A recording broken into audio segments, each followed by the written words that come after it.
right, we are live. What's splashing, everyone? You are now tuned into another episode of Siren Sundays.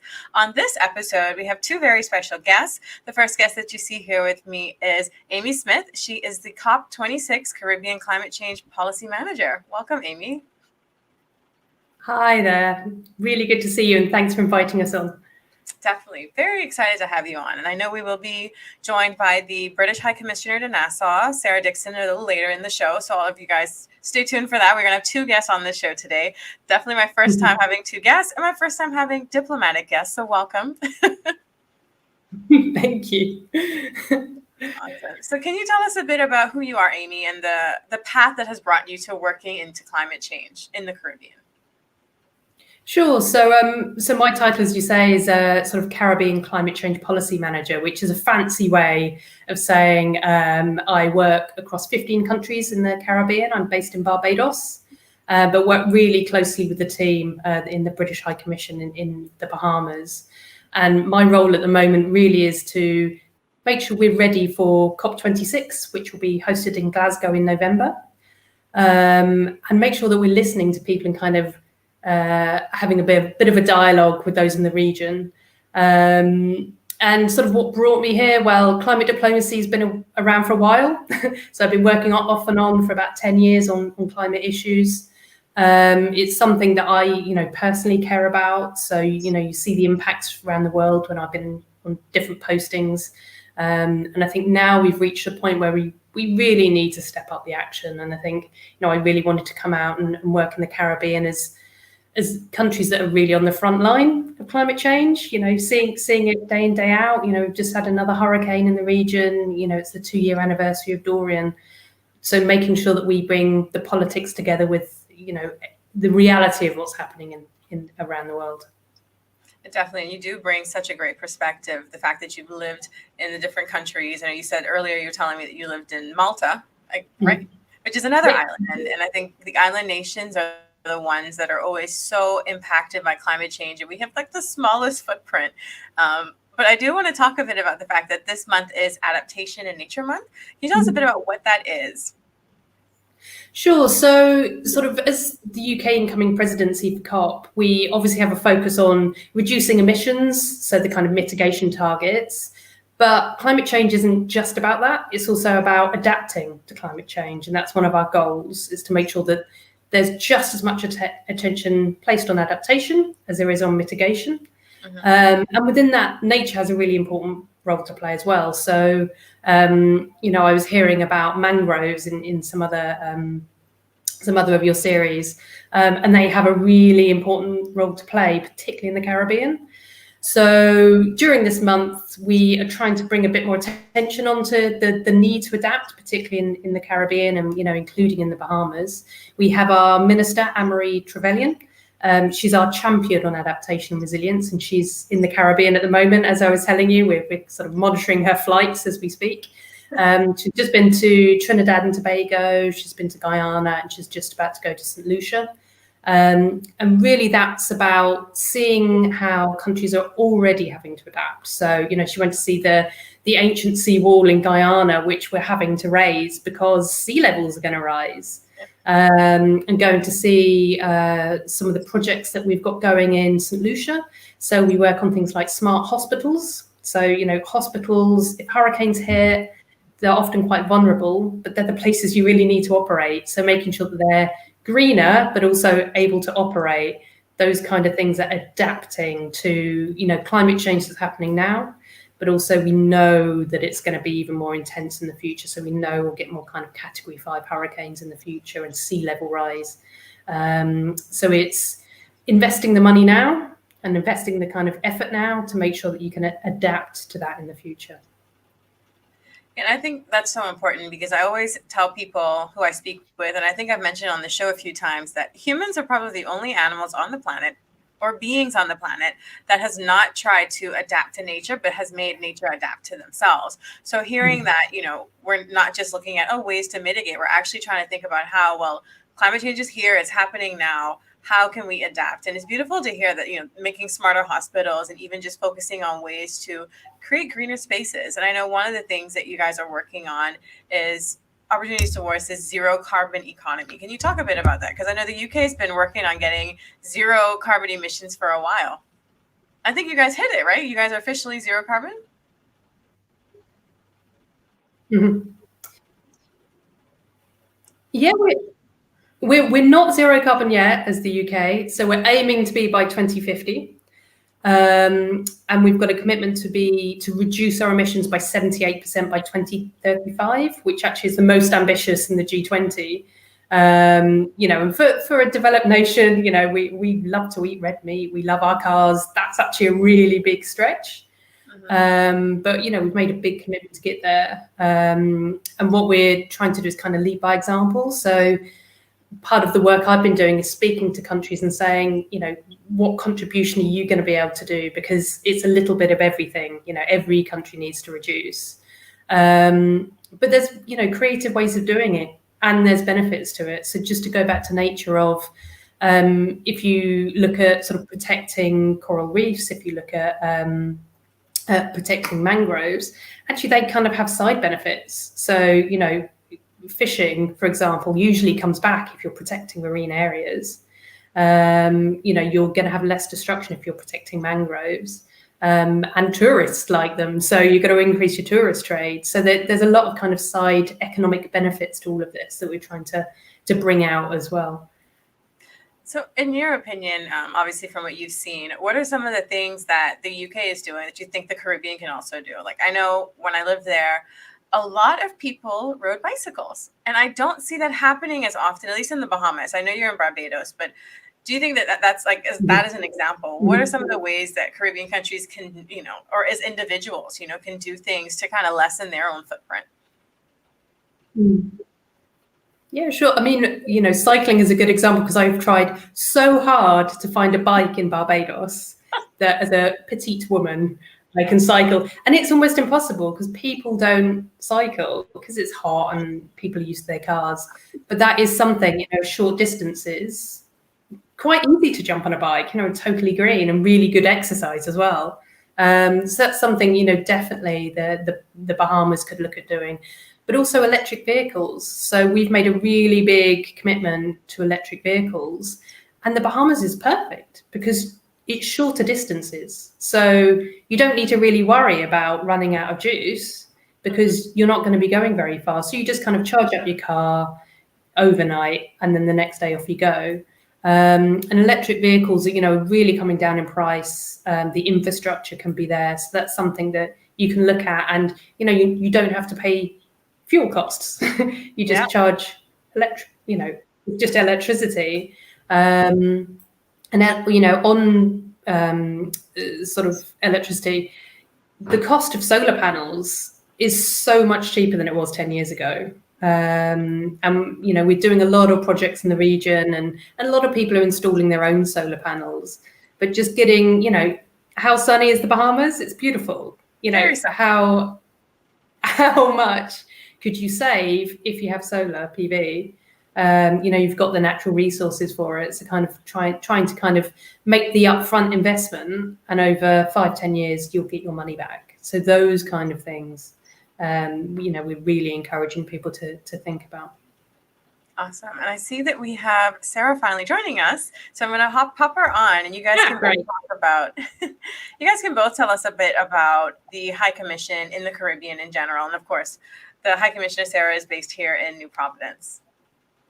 Yeah, that's right. And just to answer Amy's question, it's a lovely sunny day today. We've had a bit of rain this weekend. So it's actually very nice today. If anything, I don't know what you think, Lashanti, but I think it's a little bit humid at the moment. I think we're expecting a bit more rain to come our way. Yeah, it's been very humid the last couple months. I think it's hot.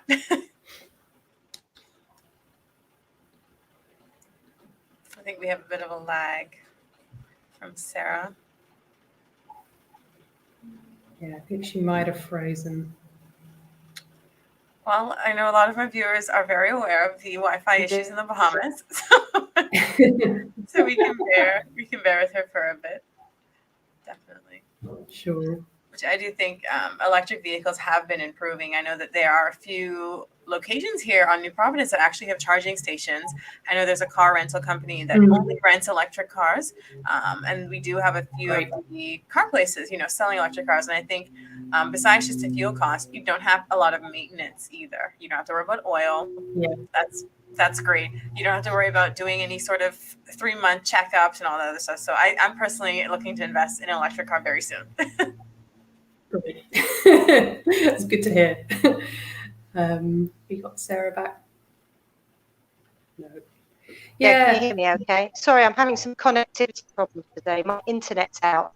I think this also, I don't know if you guys think this, but this could be weather related as well. Sometimes your internet just seems to go. So I've got some connection problems today. So if you lose me, I'm really sorry. It's because of that. And that's partly why I joined late, because I can't get my laptop to go. So you've got me on my phone. So maybe that's why I'm a bit of a funny picture as well. But it's one of those modern world problems. Definitely. I know maybe if you switch the data, that might be a bit better. I don't know if you're still on your actual Wi-Fi, at least with the phones. I know switching to the data helps a bit more. Yeah. Well, can you hear me okay now? Because I think I might have managed to get it working.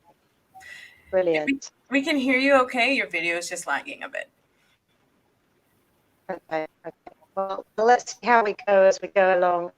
It's a real pleasure to be here. It's a real pleasure to talk about this subject as well. I know that in the Bahamas, climate is, so important to the way we live and things that we can grow here, and the way traffic behaves. I heard you talking about electric vehicles there, and it makes such a big difference. So to be able to talk about climate issues is really important. And it's such a beautiful place, like I heard Amy saying as I was joining. It's one of the most amazing things about this country is the blue of the ocean, the sand, and all that kind of thing. It's just, and that's due to the climate and how the natural world behaves. So it's just incredibly important. And I've really noticed that since living here, that, it's incredibly, rightly so, world famous for its natural beauty, don't you think? Definitely, that is one of the advantages of living here. I'm glad you're enjoying it, besides the humidity.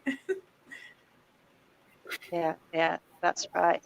And I heard you as well wondering about the High Commission and what the High Commission does, and how we're involved in all of this. And one of the things that's true about the work that we do is, in fact, we focused on particularly engaging with young people and groups that are kind of involved in the environmental side. So whether it's working with the organisation to provide virtual classroom lessons while schools are still like online schooling, or whether it's running a photograph competition that young people across the islands can get involved with, or contributing to producing a book of underwater life here in the Bahamas to encourage people from other countries to know about the beauty here. I think there's a lot of ways that us as a foreign, British High Commission in a country like the Bahamas can help drive a conversation around environmental issues. So that's definitely something that we'd like to do more of, because we've only been here for a very short time. We've only been reopened for about a year and a half now, so it's not very long. No, and during a pandemic. Yeah, I think that's in the cry of everyone. Everything but COVID. We could have been, but COVID. So it's glad to have you guys back here. I know the High Commission actually wasn't in the Bahamas for a number of years, so it's good to have you guys back. Yeah, that's right. We closed the High Commission in 2005, and it was a part of a kind of general program of closing embassies and high commissions around the world. So it wasn't really Bahamas specific, but it was here that was one of the places that was chosen by the government at that time to close the High Commission. And so it's been about 15 years without a High Commission, which is a long time. And my experience is, by being here on the ground, we understand much better what the Bahamas is like and what matters to the Bahamas and what Bahamians are interested in, and why something might be difficult or easy to do. And then we can work out where the link is with the UK. We can work out the link with kind of international issues as well. Particularly climate is very a very global issue. It's not just the UK, and it's not just the Bahamas, even though we're both kind of island states. It's the whole world has got to play some kind of role in this. So having a commission here and having Amy in Bridgetown talking to you, so we kind of make these linkages of what's possible to do and how we might work together, which I think is really, really good to do. And you must find that on your podcast. You must find that lots of people are interested in different ways of helping, I guess. Definitely. I think connecting the countries, especially in the Caribbean, is so important. And the British High Commission definitely is in a good position to do that with all of the, I almost said stations, all the commission offices around the Caribbean. But can you tell us a bit, Sarah, about some of the climate projects specifically being done in the Bahamas? And Amy, you can contribute to whether or not there are some maybe being done in collaboration with other Caribbean countries and the Bahamas as well.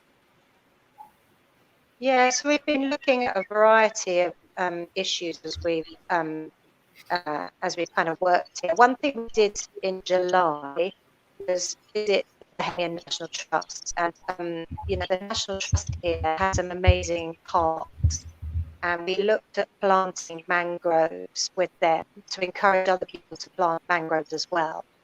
And part of the reason that the mangroves are so important, I probably don't need to say this, but the ability of a mangrove to protect the shoreline from erosion, to create a habitat for wildlife, to capture carbon, excess carbon in the atmosphere, is just incredible. And thought that mangroves are better than forests at doing carbon capture.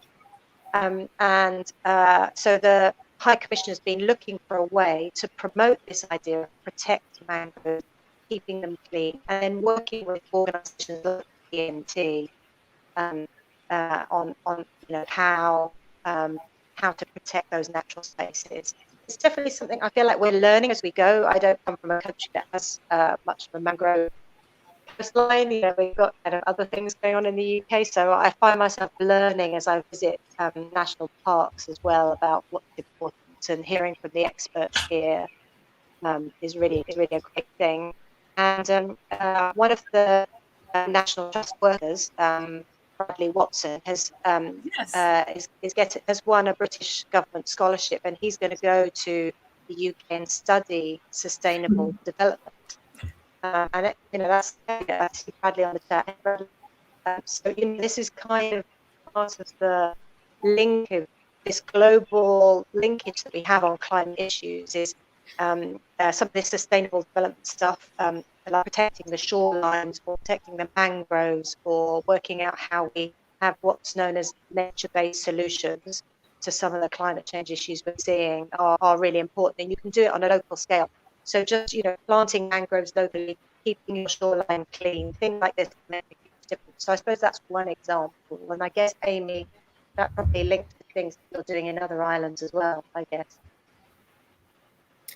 Yeah, so I sort of mentioned mangroves earlier it's a big focus of ours, not only for the sort of carbon capture, and we have a project that we did in Trinidad and Tobago, for example, where we help them measure exactly how much carbon is being captured, because I don't think anyone had really tried to do it there before. So trying to kind of quantify things can be quite helpful. So you say, actually, it captures 4 times as much carbon as forests, and it therefore is always going to be a better use of space.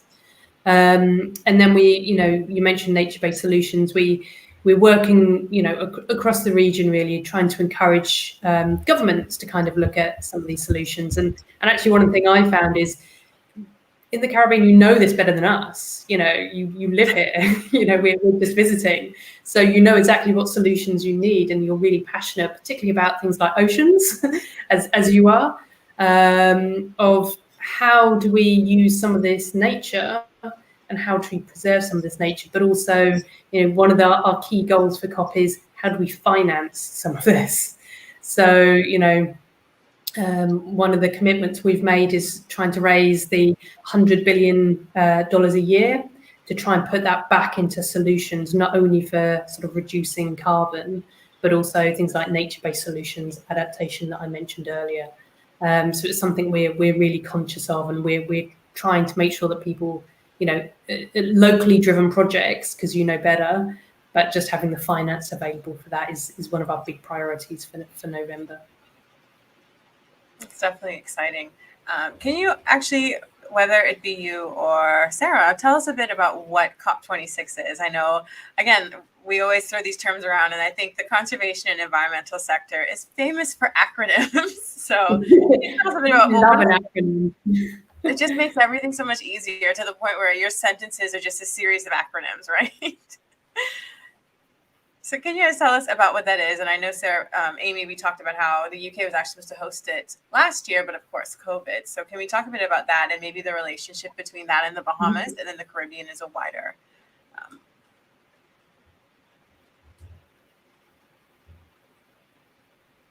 Sure. So I think you broke up a bit for me, but do you mean explain a little bit about COP? Yes. Did you say? Great. So COP is Conference of the Parties, which is a very indistinct term. So, probably doesn't mean much to people anyway. So essentially, it's a big summit that happens annually, and you get together all the countries who have signed up to the UNFCCC, which is the United Nations Convention on Climate Change, another acronym. But it's a chance to get leaders together, policymakers together, NGOs together, civil society, business, everyone who has a stake in climate change, which is all of us, to talk about what we're going to do about climate change. So, I mentioned, before we joined live that, most people have heard about the Paris Summit that happened in 2015. And that was really where we had a first time a real global commitment to reduce emissions. The Glasgow Summit is really, and I will steal this from another minister in the region, where the rubber hits the road. So it's where we've made these commitments. We need to say what we've done and come forward with even more ambitious targets. So that's what we're hoping for Glasgow, that it'll get everybody in person to talk about, how are we going to keep this level of ambition going, and the commitments that people have made. Awesome. So we actually do have a question. Oh, Sarah, sorry. Yeah, I was going to say, it's also the space to talk about what's difficult. This isn't easy. This isn't simple. Some of the stuff is easy to do, and some of it we can all do. So we can make less waste, we can, reduce our personal carbon emissions. And it's not actually always that simple. A factory can't change overnight. You can't, replant a forest overnight. That perhaps years ago you didn't realise that chopping down would be a problem. So some of this is also about adaptation for future ways of doing things, and talking about those difficulties and making plans to overcome it. So I think it's a really good space to get the world together where you can share lessons. So perhaps somebody has already worked out how to do something that you should do, or perhaps there's an issue which lots of people have a problem with, and by talking it through, they'll find a solution. Sometimes I think that's partly why young people are so important in this space, because actually a lot of things that the generation have done wrong, they didn't know they were doing wrong, they didn't know it was going to be a problem, but actually they find it quite hard to think of a different way of doing it. And actually it's newer people coming into sectors and younger people who can sometimes need that innovation. That's where the kind of new ideas can come from. And I think that's partly why the UK has been so keen to make the meeting face to face if possible, because sometimes it's by having a conversation with 6 or 7 people over a coffee that you some of this stuff sparks. Whereas, formal meeting where you'll see on the internet sometimes where it's just presented and people reading their speeches isn't where you're really solving the problems. It's trying to bring that dynamic together, and the UK government is working really hard to make sure that the meeting in Glasgow is as safe as possible face to face, with a bunch of COVID protocols and different breakout spaces and ways of making it work. So this, probably safe, but it allows that innovation, that human contact that can solve problems as well, which I think is really important. Yeah, I definitely agree. A lot of times some of the best solutions don't come from the presentations and right at that meeting itself, but it's always that after time when people have a chance to have a coffee together, or just, after the evening's over, you had enough time to let all of your thoughts simmer. And it's important to just have those types of conversations on and off record so people can get their ideas flowing. But we do have a question from Bradley. He says, Ms. Smith, thanks for talking with us today. How do we as Bahamians learn about the options for financing, and what organizations or individuals should do to take the advantage of these resources? Yep. So there's we're trying to go on quite a big scale. So, for example, you might be able to apply to the Green Climate Fund, which does quite big projects, and they've done a couple in the Bahamas in the past. And that really is kind of on a bigger scale, looking, whether it be mitigation to reduce emissions, or focused on gender, or focused on water, or anything to do with the plethora of different issues that are climate related. So you can do applications through that, and that's usually done through government. Can also work with the UN FCCC. They have a regional office which covers the Bahamas, which is based in Grenada, and they do funding as well. And they've worked a lot on things like measuring and verification of emissions. There's usually a lot of work around the Commonwealth. So, as a Commonwealth member, the Bahamas can work with a lot of the different structures within the Commonwealth, and the Blue Charter, Green Charter that's coming in. So kind of looking at some of those options as well. Prince's Trust, there's usually a bit of cash around. The UK, so I mentioned the Green Climate Fund. So the UK is one of the biggest funders of that. We've just committed, I think it's 11.5 billion over the next 5 years to climate change financing. So that's about 15 billion US dollars. So that will kind of be allocated over the next 5 years, usually through big structures. So as I say, Green Climate Fund, but also the Caribbean Development Bank is a really important provider for us. And we're also working with some of these to make the process easier, because the Bahamas doesn't have a massive population and doesn't have masses of capacity, and we all hate filling in forms, and it's really time consuming and it's really difficult. And you kind of think, for this small amount of money, is it worth 3 days that it takes to try and fill in the form? So we're trying to work to simplify that a bit. So sometimes it's not even just having the money available, it's about the really complicated process to access the money.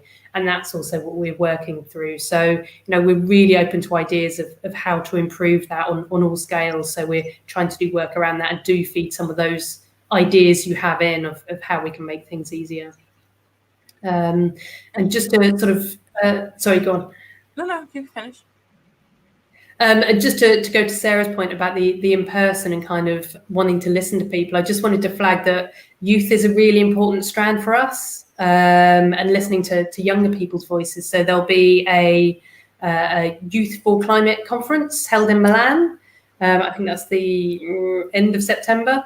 And 2 youth representatives from every country, including the Bahamas, will be attending in Milan to kind of really work through what they want to see happen, and they will then get to meet ministers and present their ideas, because actually it's having that access and that face-to-face discussion that's really important. And then immediately before COP, there's the Youngo conference, or the youth conference, which again, I think there's some representatives from the Bahamas attending in person, and they will present their ideas there, and you can feed in through your schools or universities if you want to. And again, that will go into COP itself and be discussed. And there'll be a dedicated youth day during the 2-week program as well. So it's something we're really conscious of listening to the generation who are going to inherit all of this, of what they want to see happen as well. Definitely. And I don't know, Sarah, if you had any input on maybe some things that people in the Bahamas specifically can apply for, or even just get involved with the British High Commission here. I know you guys did do a mangrove planting. Are there other activities that you guys will be hosting or doing, or even grant opportunities, or maybe a chance for Bahamians to go to some of these conferences from, you guys that are happening here? Yeah, so we do have some small grant funding, but very small amounts of money, which is what we use to do the project with the virtual classroom and that kind of thing. So if people have got good ideas, they can get in touch with us. We do have an email address, which is UK in the Bahamas fco.uk. Just look us on Facebook and you'll see all the details rather than trying to remember that now. Basically, if you look for UK in the Bahamas or British High Commission, you'll find us there. But those projects are usually quite small scale. We usually do them with an established non-governmental organisation that can handle. There is always a bit of paperwork processing and handing over rather than for individuals. But yeah, we do smaller scale projects, and we've got a few in the pipeline at the moment. They'll need signing off before I can kind of announce them. But I hopefully we can carry on this conversation, because actually I do think this is like a forever topic as well. This is one of these things that isn't just for COP26 and that moment where we're becoming the presidency and holding a meeting. It's actually something that we'll keep talking about. These.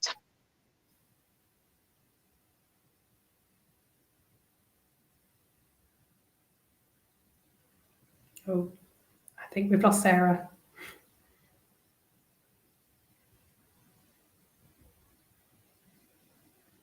Oh, I think you're on mute. I'm muted, right?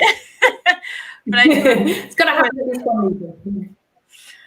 It is a forever topic. It is something where it's not just for COP26. This is every day. This is every month. Like, we need to be focusing on this because we're finally in that era, right, of climate change. And I know we did have a follow-up question for you, Amy, about the opportunities. Do you guys have a pre-clearance for organizations or individuals? We don't. So the organizations that you might go for funding might have different prerequisites. So you'd probably need to do a bit of a Google on all of them. But as Sarah was saying, for kind of smaller scale projects, specifically in the Bahamas, I think speak to the High Commission and they can have a chat with you about sort of some of the prerequisites that we might have.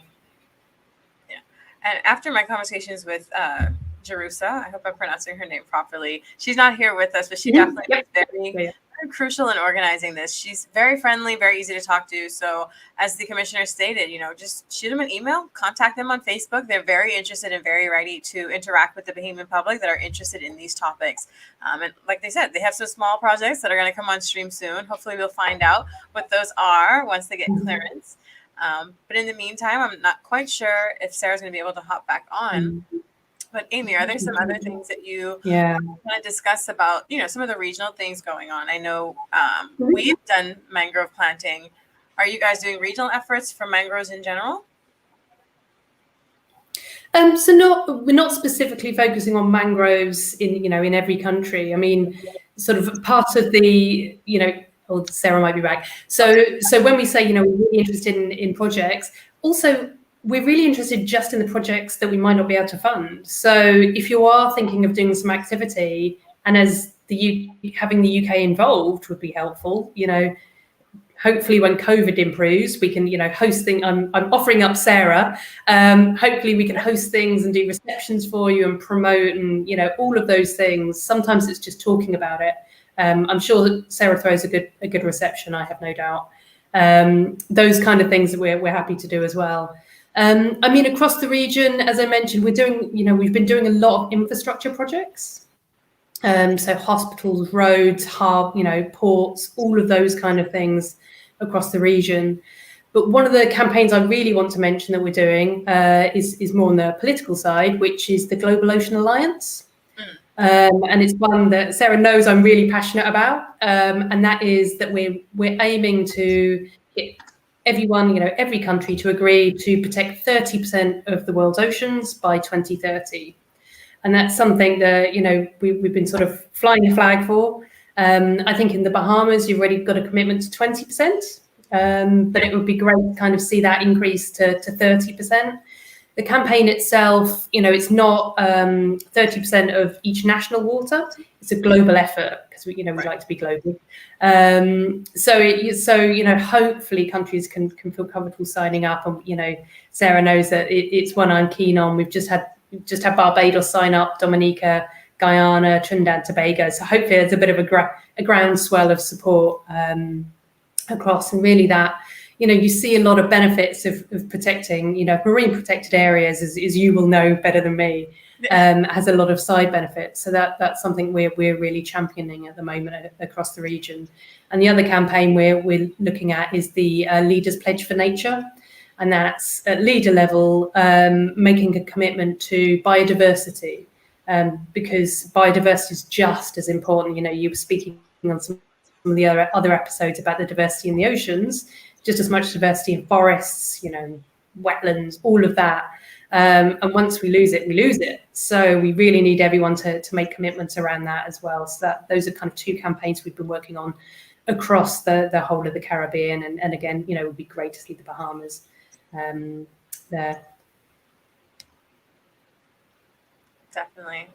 And I like the idea of receptions. I would love to host like a Siren Sundays themed, like some conservation theme with the UK and the Bahamas. And so we'll talk about that. We'll definitely have something. You should do it. We love a reception. Again, Sarah, I'm sorry for offering you up, but we enjoy doing it. It's kind of our bread and butter. Oh, yes. Yes, I definitely remember being in the UK, tea time, just that gathering with just some small biscuits and some tea, coffee, even just the wine. It definitely is beneficial. And I know one of the things that I'm definitely keen on doing is like creating, more collaboration in the Bahamas with these conservation NGOs. I know a lot of us, we get together for projects, then the project's over, and then we all kind of go back to working on our silos. So stay tuned for that, the breaking of the silos by the Siren. But I would be happy to have a reception at the UK High Commission when COVID, of course, once our cases get back down. So this is definitely interesting. But Sarah, can you tell us a little bit about some of the other things? I know Amy just talked about some of the regional projects. Are there any of those that we're also doing? Yeah, sorry, I've got connection problems today, so I missed a bit of it. But we do talk regularly, so I've probably got a good idea of what Amy was talking about. I mean, there's so much in this that you can do that involves all kinds of different sectors. One thing that Amy and I have been talking about is how banks and the financial services sector are involved, and how banks can choose to invest in eco-friendly, climate-positive projects, and how banks can make sure that if they're lending money to people, that they have taken the environment into account. And there is a thing called the Net Zero Banking Alliance, where the banks are working together as members of this alliance to make sure that how they invest and how they lend money and how they support projects is in a pro-environment, climate-friendly way. And there's work around that. We've been talking to the clearing banks here about how they might build that in. Ultimately, it is for the investors to decide what they want to invest in. So there's a bigger piece out there. It's not just the banks, but also the people who are investing in projects and the people who are carrying them out, whether it be big infrastructure projects or how you might do buildings and how environmentally friendly they might be. But if everybody's talking about this and everybody's asking the questions, it should make people pause for thought, think about how they're doing things, and then hopefully make sure that we're all contributing at every level of activity in our society. So I think that's a really positive sector here. The financial services sector's strong. That it's where a lot of the intelligent minds are working on various issues around wealth management and around investment. So talking to them about that has been interesting, and we're hoping to do some more conversations with the banking sector going forwards. So that's really interesting. And then the other thing, I mean, we've mentioned it more than once, but working with schools and young people. I see that in the chat, Lino is online, and we've been talking to him about science and perspectives and how they work in education. Because a lot of this, I don't know if it was the same for you guys, but when I was at school, this wasn't really talked about. I mean, there was maybe a bit, but not in any meaningful way. And we didn't manage our waste well, and we didn't live a carbon-friendly life, and we didn't think about the plastic packaging or any of that. It just wasn't talked about when I was growing up. And now, if kids are understanding the problems and how they can interact with nature in a more positive way, it'll make a huge difference. Those of us who are a bit older, we're kind of all learning this secondhand almost as adults, but actually getting the young people doing it from day one, so that it's not a problem for them when they get older, have to change their ways because they're already in good practices, I think is really, really important. So working with different organisations, whether it be Brief, Lino, the BNT or whoever, I think we're going to carry on doing that throughout our time as a High Commission, because it's really cool. And then on kind of parties and gatherings, I mean, we joked a bit, but actually it goes back to what I was saying before, which is it's when people get together that the solutions are found. It's usually by comparing notes that you do that. And if you can do that with a cup of tea or a glass of wine in your hand, well, it's even better, because we're social people, right? We're social animals. We're part of the ecosystem too, and that's part of the way that we get together. So yes, once the rules let us do that, we definitely would like to be doing more of that here. And I would like to clarify. Yes, and I do want to clarify for our viewers, Sarah, just to be clear, that's so redundant. I'm so sorry. That's awful English. But right, so this is not only geared towards marine, this is terrestrial, but some of the youth work that you guys are doing is more than just the environment as well, correct?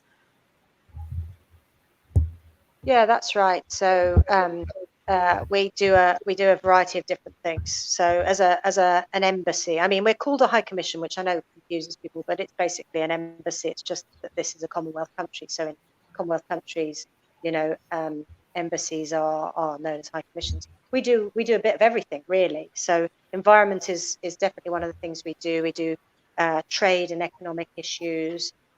We talk about big policy issues, whatever might be happening in the world at the time. So it does change a lot.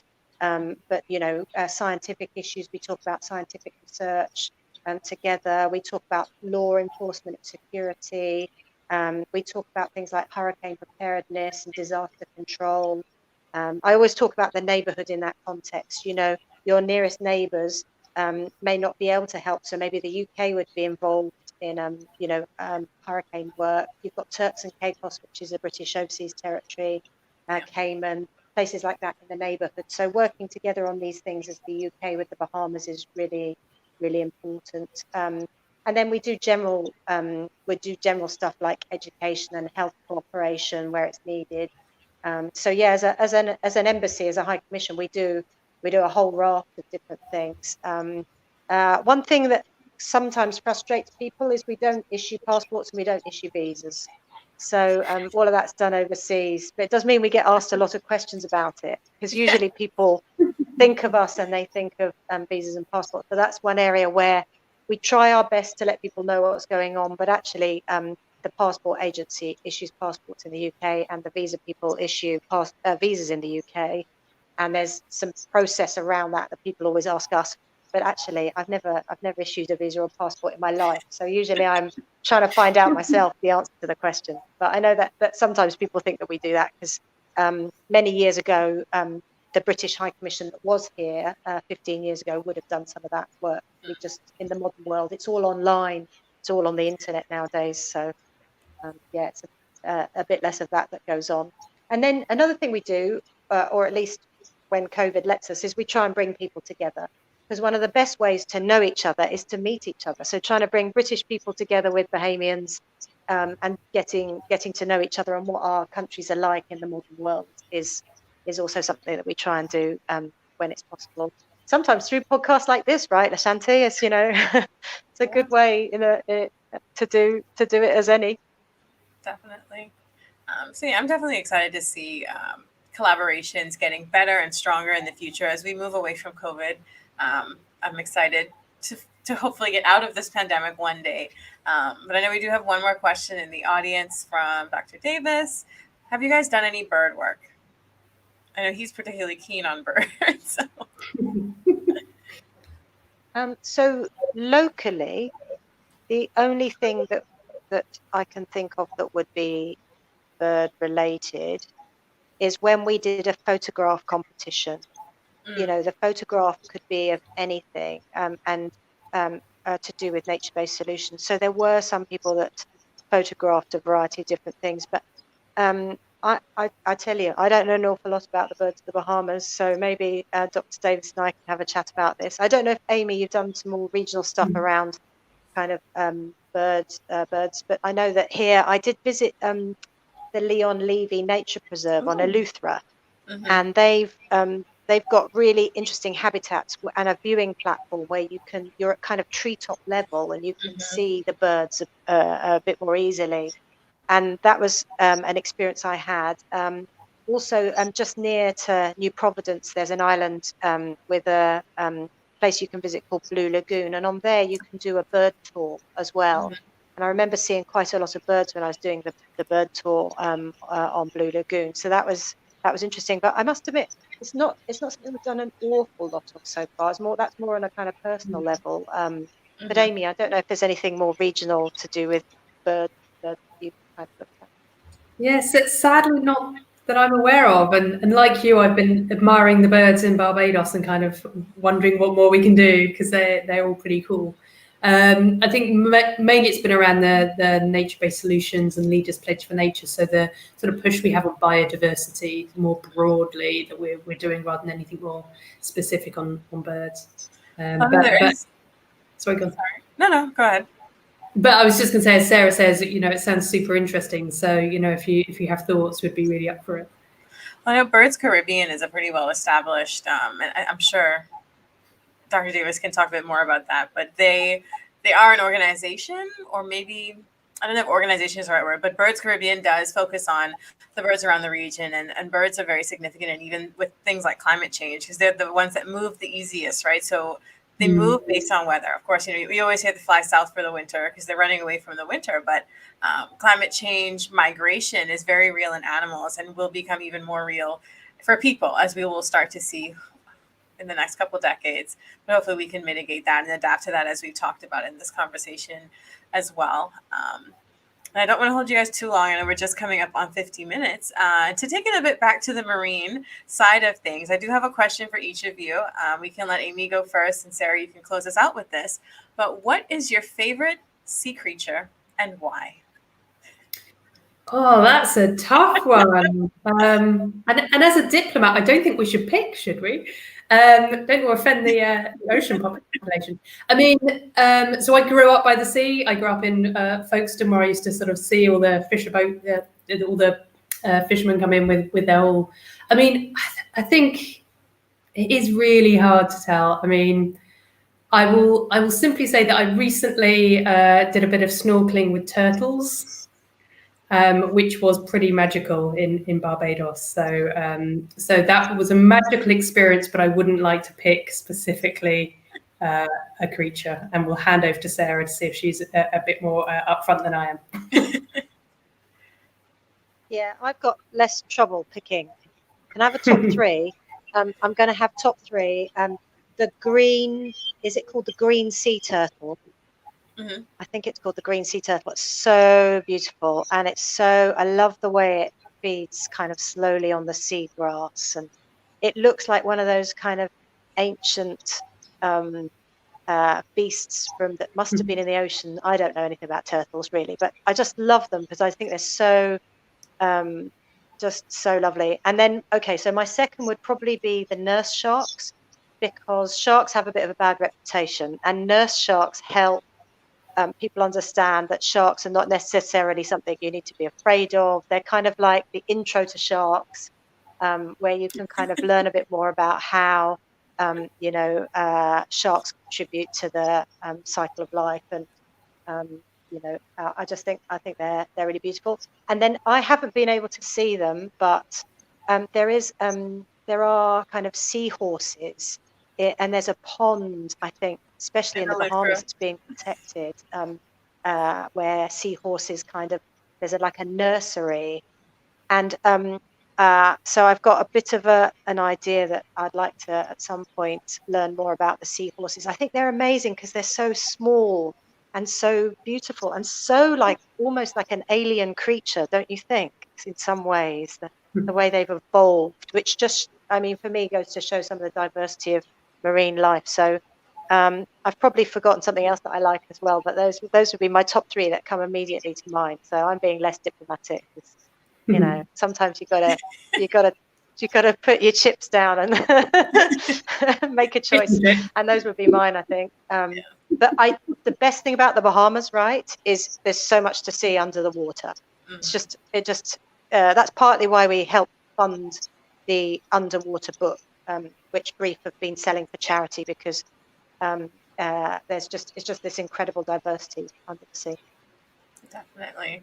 Both great answers. That definitely is a theme with the turtles. And it's okay, Amy. You can always switch for the next show or just another day. And I've been so thankful to have this opportunity to speak with you guys. I definitely look forward to continuing this conversation.